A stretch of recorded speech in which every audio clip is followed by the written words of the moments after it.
8ാം ക്ലാസ്സിൽ പഠിക്കുന്ന ഒരു പെൺകുട്ടിയാണ്. അപ്പൊ അവളോട് ഇങ്ങനെ എല്ലാം ചോദിച്ചു വന്നപ്പോൾ ഞാൻ അവളോട് ചോദിച്ചു, എനിക്ക് പ്രേമുണ്ടോന്ന് ചോദിച്ചു.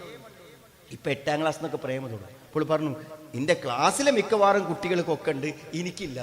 അപ്പൊ എന്താ നിനക്കില്ലാത്തത് എന്താ? അപ്പൊ അവള് പറഞ്ഞ എന്താ, ഈ പ്രേമിക്കാൻ വരുന്ന കുട്ടികളൊക്കെ എന്ന് പറഞ്ഞാൽ അവരൊക്കെ ആ നമ്മളെ സ്കൂളിലെ ഏറ്റവും മോശപ്പെട്ട പയ്യന്മാരാണ്. ഇങ്ങനത്തെ ഒരു ബന്ധം ഉണ്ടാവാൻ പാടില്ല എന്ന് ഞാൻ പലപ്പോഴായിട്ട് കേട്ട് പഠിച്ച് മനസ്സിലാക്കിയതുകൊണ്ട് ഞാൻ എൻ്റെ അടുത്തേക്ക് അങ്ങനത്തെ കാര്യത്തിന് വേണ്ടി വന്ന ഒരുത്തനി ഞാൻ എന്നോട് സ്വീകരിച്ചിട്ടില്ല.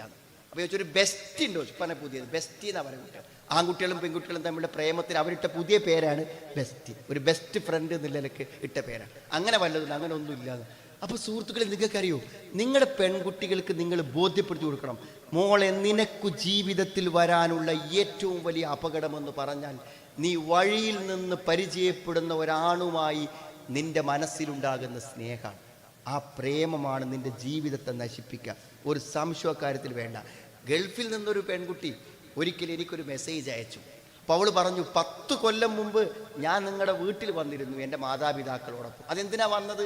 ഞാനൊരു പ്രേമത്തിൽ കുടുങ്ങിയിട്ട് ഇന്ന് കൗൺസിലിംഗ് നടത്താൻ വേണ്ടിയിട്ടാണ് നിങ്ങളെടുത്ത് വന്നത്. നിങ്ങൾ അന്ന് കൗൺസിലിംഗ് നടത്തി വിവാഹത്തെക്കുറിച്ച് എനിക്ക് പറഞ്ഞു തന്നു.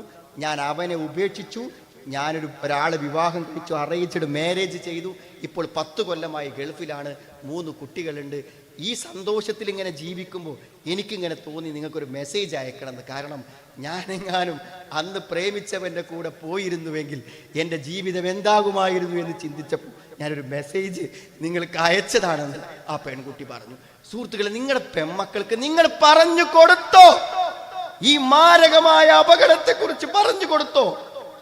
ആണും പെണ്ണും വ്യത്യാസമില്ലാത്ത ക്യാമ്പസുകളിൽ നിങ്ങളുടെ മോളുടെ തോളിൽ വന്നുകൊണ്ട് അവളുടെ പ്രായത്തിൽ ഒരു ചെക്കൻ കൈവെക്കുമ്പോൾ ആ കൈ തട്ടി മാറ്റാനുള്ള മനസ്സ് അവൾക്ക് ബോധ്യപ്പെടുത്തി കൊടുത്തു. ബോധ്യപ്പെടുത്തി കൊടുക്കണം. ഇങ്ങനെ ബോധ്യപ്പെടുത്തി കൊടുക്കാനൊരു ചുമതല ഇസ്ലാം നമ്മളെ ഏൽപ്പിച്ചിട്ടുണ്ടോ? ഉണ്ടോ? പടച്ചോ നാളെ ചോദിക്കോ നമ്മുടെ പെൺകുട്ടി പറ്റൊരു അപകടത്തെക്കുറിച്ച്, നമ്മുടെ ആൺകുട്ടികൾ അകപ്പെട്ട ഒരു ഹറാമിനെ കുറിച്ച് നമ്മളോട് ചോദിക്കോ? സുഹൃത്തുക്കളെ, ചോദിക്കും. അല്ല ചോദിക്കും.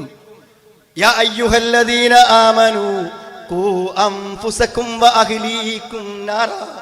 നിങ്ങൾ നിങ്ങളുടെ തടിയെ നരകത്തിൽ നിന്ന് രക്ഷപ്പെടുത്തണം. നിങ്ങളുടെ കുടുംബത്തെയും നിങ്ങൾ നരകത്തിൽ നിന്ന് രക്ഷപ്പെടുത്തണം. അല്ല നമ്മളെ ഏൽപ്പിച്ച കാര്യമാണ്. ചോദിക്കും. പടച്ചവൻ നാളെ ചോദിക്കും.